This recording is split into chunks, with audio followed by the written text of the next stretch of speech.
3분 만에 마가복음 파헤치기 3마파 6번째 시간, 마가복음 14장 32절에서 16장까지. 예수님은 겟세마네라고 하는 곳에 이르십니다. 예수님은 베드로와 야고보와 요한을 데리고 기도하러 가십니다. 예수님은 조금 떨어져서 하나님께 기도하십니다. 아빠 아버지여, 아버지께 모든 것이 가능하오니 이 잔을 내게서 옮기옵소서. 그러나 나의 원대로 마시옵고 아버지의 원대로 하옵소서. 예수님이 기도를 마치고 돌아왔을 때 제자들은 자고 있었습니다. 예수님은 베드로를 꾸짖으시며 시험에 들지 않게 깨어 기도하라고 말씀하십니다. 예수님이 말씀하실 때 유다가 무리들과 함께 옵니다. 유다는 예수께 나와 랍비어라고 말하며 입을 맞춥니다. 그러자 무리들이 예수님을 잡습니다. 그런데 곁에 있던 한 사람이 칼로 대제사장의 종의 귀를 자릅니다. 한 청년이 맨몸에 이불을 두르고 예수님을 따라가다가 무리에게 잡힙니다. 그 청년은 이불을 버리고 벗은 몸으로 도망갑니다. 예수님은 붙잡혀서 대제사장 앞에 갑니다. 대제사장은 예수님을 죽일 증거를 찾지 못합니다. 예수님에 대하여 거짓 증언하는 자가 많으나 서로 일치하지 않기 때문입니다. 대제사장은 예수님에게 내가 그리스도냐고 묻습니다. 그러자 예수님은 내가 그라고 말씀하십니다. 이에 대제사장은 자신의 옷을 찢으며 예수님이 신성모독했다고 합니다. 사람들은 예수님을 사형받아야 한다고 정죄합니다.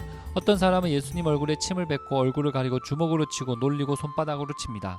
불쬐던 요종과 사람들이 베드로를 발견합니다. 요종과 사람들은 베드로에게 너도 나사렛 예수와 함께 있었다고 말합니다. 베드로는 3번이나 부인하며 예수님을 알지 못한다고 말합니다. 그러자 닭이 2번째 옵니다. 베드로는 예수님의 말씀을 기억하며 엎드려서 웁니다. 새벽에 예수님은 빌라도에게 넘겨집니다. 빌라도는 예수님에게 내가 유대인의 왕이냐고 묻자 예수님은 내 말이 옳다고 대답하십니다. 명절이 되면 백성이 요구하는 죄수 한 사람을 놓아줍니다. 빌라도는 유대인의 왕을 놓아주기 원하냐고 물어봅니다. 대제사장과 무리들은 밀란 중에 살인한 바라바를 놓아달라고 대답합니다. 그리고 예수님을 십자가에 못 박아달라고 소리 지릅니다. 빌라도는 무리를 만족시켜 주려고 바라바를 풀어주고 예수님을 채찍질하고 십자가에 처형당하도록 합니다. 군인들은 구레네 사람 시몬에게 억지로 예수님의 십자가를 함께 지우고 골고다로 갑니다. 군인들은 아침 9시에 예수님을 십자가에 못 박습니다. 그의 죄패에는 유대인의 왕이라고 적혀 있습니다. 군인들은 그의 옷을 나누기 위해 제비를 뽑습니다. 강도들도 예수님의 좌우에 십자가에 못 박힙니다.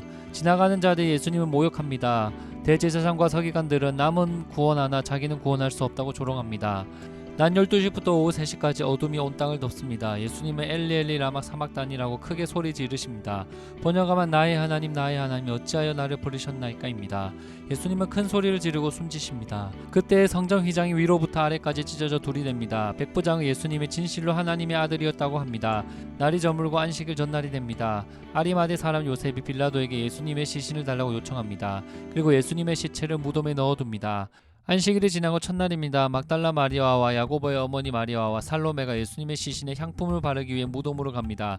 그런데 무거운 돌문이 굴러져 있었습니다. 그녀들이 무덤 안에 들어가니 흰 옷 입은 청년이 있었습니다. 그 청년은 십자가에 못 박히신 예수님이 살아나셨고 여기 계시지 않는다고 말합니다. 예수님은 안식 후 첫날 살아나셔서 7 귀신을 쫓아낸 막달라 마리아에게 먼저 보이십니다. 그 후 2 사람이 걸어서 시골을 가실 때 다른 모양으로 나타나십니다. 제자들은 마리아와 2 사람이 부활하신 예수님을 본 것을 믿지 않습니다.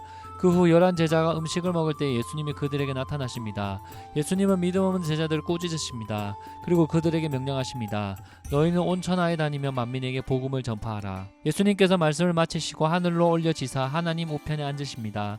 제자들은 나가 복음을 전파합니다. 주님은 그들과 함께 하십니다. 이상으로 마가복음 14장 32절에서 16장이었습니다. 끝.